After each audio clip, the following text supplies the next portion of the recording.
បាទសូមអនុញ្ញាតជម្រាបសួរប្រិយមិត្តទស្សនិកជនទាំងអស់ដែលតែងតែចូលចិត្តនិងតាមដាននៅកីឡាបាល់ទាត់ក៏ដូចជា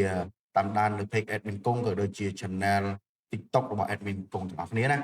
ហើយសម្រាប់ថ្ងៃនេះឃើញណា admin ថ្ងៃនេះមកគូពិសេស admin ជឿថាយប់នេះ Man U នឹងបង្កើតហានិភ័យមួយទៅដល់ក្រុម Liverpool គូទី1มันបាច់វិភាគមិនបាច់អីទេបាល់នឹងអាចស្មើឬក៏អាចមានបរិហា Manchester United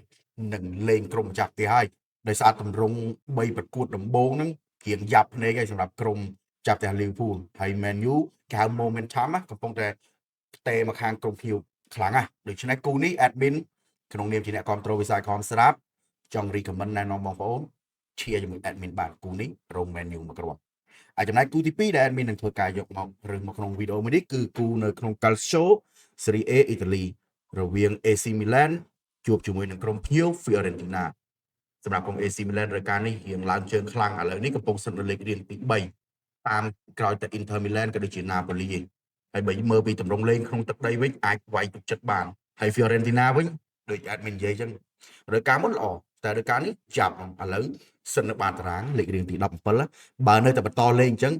អាចហានិភ័យធ្លាក់ទៅ Calcio Serie B របស់អ៊ីតាលីដូច្នេះគូនេះมันបាច់វិភាគដូចគ្នាទឹកដី AC Milan មិនក្រោម2គ្រាប់ admin ជឿជាក់គូនេះ recommend ឲ្យបងប្អូនដែលតាមដាន page and go ឈៀទៅលើក្រុមម្ចាស់ផ្ទះ AC Milan បញ្ជាក់ណាពីក្រុមទី1រង Manchester United ទី2វាយម្ចាស់ផ្ទះដឹងតែសុបហើយបើមិនសុបមានតែសៀងមានតែប៉ុណ្្នឹងឯងអានេះគាត់ទៅតម្រុយបាល់ពីគូដែល admin មកធ្វើការចែកជូនបងប្អូនណានៅមានគូពិសេសផ្សេងៗទៀតដែល admin ទម្លាក់ជារៀងរាល់ថ្ងៃនៅក្នុងក្រុមបើសិនណាជាបងប្អូនមានបំណងចង់ join ក្រុមធ្វើជាសមាជិកជាមួយ admin បងប្អូនអាចចូលមក join ក្រុម link នៅក្នុង profile ដោយក្នុងបច្ចុប្បន្នហ្នឹងក្រុម AKFC Sportive របស់ admin មានសមាជិករហូតដល់1800នាក់ក្នុងហ្នឹងមានទាំង admin ផ្ទាល់ទម្លាក់ធីបបាល់ជារៀងរាល់ថ្ងៃទម្លាក់បងបាល់ admin លេងពិតចាញ់ពិតឈ្នះពិតហើយបងប្អូនយើងក៏មានការ share